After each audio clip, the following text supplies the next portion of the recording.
If you're just joining us, here's the latest on 2 mass shootings in less than 24 hours. 9 people killed and 27 injured overnight in Dayton, Ohio.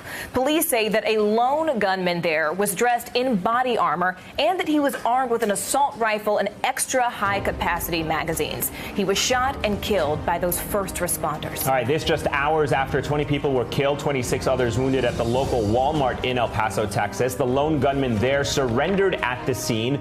Investigators now treating that shooting as a case of domestic terrorism, also linking him to an anti-immigration screed that was posted online. And now to some breaking news on the El Paso shooting. The federal government investigating, as I just mentioned, an act of domestic terrorism. The Department of Justice is strongly considering federal firearms and hate crime charges against the suspect. That could also mean the death penalty for him. Joining us now from El Paso, Texas is NBC's Philip Mena. Philip, good to have you with us. I know this is personal for you in the sense that you are from that community. You know that city better than anyone else.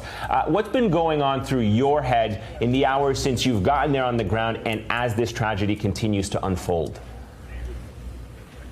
It's been very hurtful, Eamon, since I first heard about it yesterday. I was shocked. I was shocked at how vicious it was.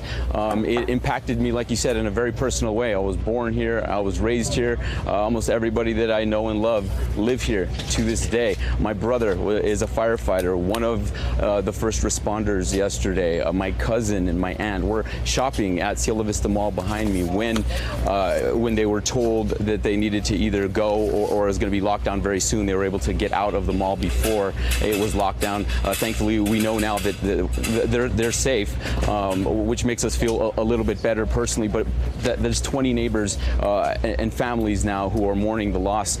Someone who went shopping and is not going to come back home. This really hit.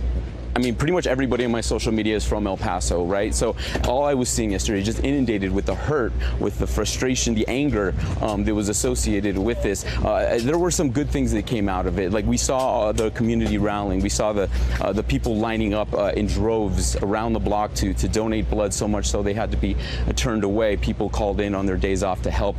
So there is a lot to be proud of in this community and this country, but there's also a lot to be ashamed of when we live in a place until we talk about protecting our borders and protecting our way of life, and then we see something like this, and we ask ourselves, I mean, what are we protecting it from? Death and decay? I mean, when we're left to our own devices in El Paso, only 18 people were murdered here in the entire year, and 20 just yesterday. And they weren't people who were raping and pillaging. They were people who were coming over here to shop, to contribute to society, to our economy here. I had a friend who knew a Little League coach who was out there fundraising for kids who was shot. And if those aren't the type of people that we want in this country, I don't know who is. I mean, are they the threat, or is it a radicalized kid who drove over here with hate in his heart and a rifle in his hand? It just makes you think. It hurts, and it just makes you think, where are we and what do we want to be as a country?